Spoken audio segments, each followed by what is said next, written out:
Yeah, I think Bristol's got his own like sound signature. There's just so many artists that are like from here that everyone relates to their sound as like a Bristol thing, really. Music scene in Bristol's great, love it. I didn't really know much about it when I moved here. But yeah, it's great. Everyone kind of knows everyone. It's a really tight-knit community. Bristol is onto something at the moment with the new artists and sounds that are coming out. So to be here anyway is quite, do you know what I mean? We're quite fortunate to have fallen into it, really.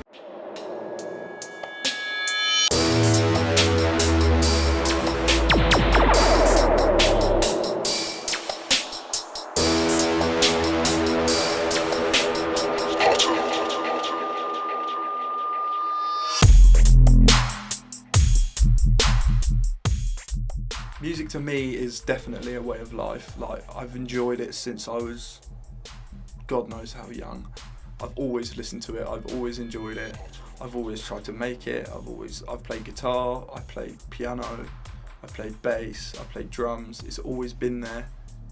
I've always been a musical person, and it's just something that I love. I'm not scared to chuck a vocal in my sets and, you know, some more classic sounds, classic house music and stuff, which, you know, a lot of the parties kind of started off in the gay scene. You know, disco, Studio 54, you know, it all came from our dance floors.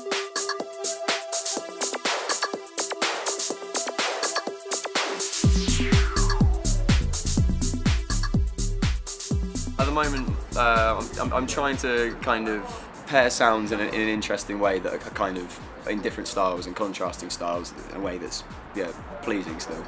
As for developing my own little niche, hopefully that's something I'll develop over time. I think it takes people quite a long time to develop something that's truly their own. I get bored of my music really easily, so every time I play out, I'll play something completely different. I would like very rarely play two songs in two different places. I usually always have brand new tracks every time I play out. That's what I tend to do like a lot now. I mean, I don't have any set list or playlist already ready and just playing tunes after tunes. I've got just big selections of tune, and then you're just gonna like change your mix or evolve like depending on what's happening in the crowd, really. If you can see that people are like loving the tunes you start to play, you might as well just stay on that vibe for a little bit.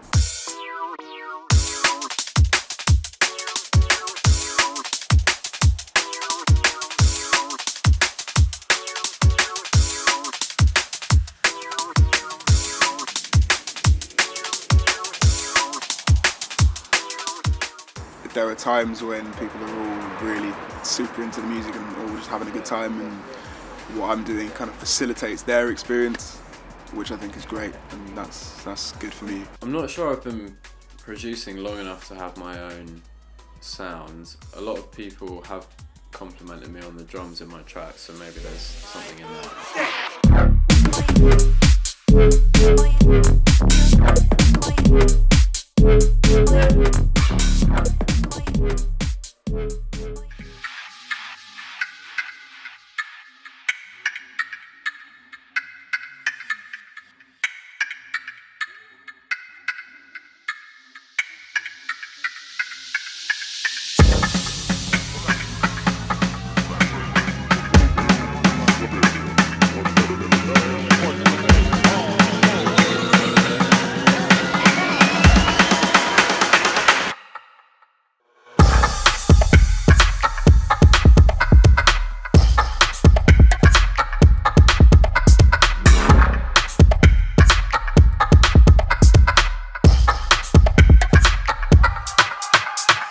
Obviously vinyl DJing is quite difficult.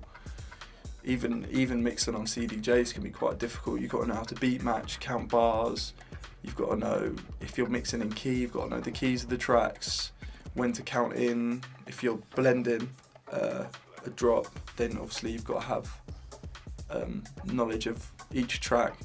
It's a musical instrument in itself, which I think a lot of people don't really understand. Mixing two tracks together, you're creating a third different song there. Like, so it is music, you know, you're creating something. You follow your own avenue. I mean, there's always new stuff being created. There's far too much music to listen to, so you burrow out your own little niche where you're finding what you want to listen to, really.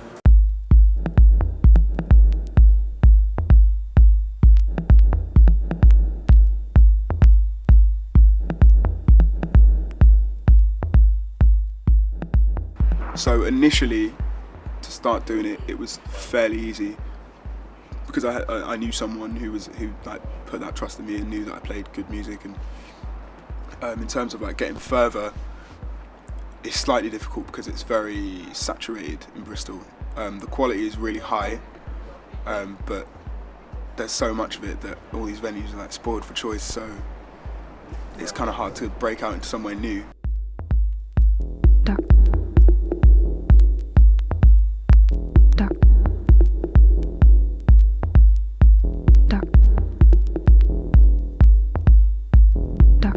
I think it's definitely innate in everyone. Like everyone has a beat that feels good. People always say like, oh yeah, 110 BPM is like the prime dancing speed, tempo, whatever. There was the punks, the rockers, the mods. Now you have people that listen to house, people that listen to dubstep, people that listen to drum and bass. There's lots of different crowds when you go to like drum and bass rave, and you go to like even different cities. Like if you go to London, the crowds and like the groups are so much different to Bristol and like Birmingham, where I'm from. So I would say definitely like connects people, but at the same time it doesn't, because even though people connect, you've got different genres and then there's this sort of fight between them. So I would say music connects people, but at the same time sometimes it divides them. I think when people start claiming rights over certain types of music and putting labels on things and separating things into genres, that's when it creates groups. It's like, oh, I listen to grime, I listen to hip hop, I listen to drum and bass, I listen to rock or metal or whatever. That's when it becomes separated. But nowadays there's so much available to you that it's like the line between what kind of music you're into is quite blurred.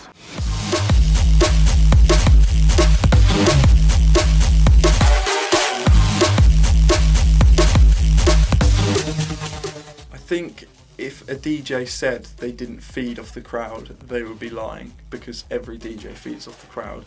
I've played sets that have been to empty rooms. It's just kind of brings your mood down, affects the way you're playing. But when you're playing to a full room and everyone's enjoying the music, even your abilities as a DJ get better and you play better and you enjoy yourself more. As far as Bristol is concerned, I think there's a definite comfort in the way that it's evolved, in that there's always going to be loads of different places for people to go and get into. And I think it's going to continue along that trend for quite a while because it's got that rich history, and that's why people keep coming here and they want to be part of it. So I think people will always honour that tradition in Bristol.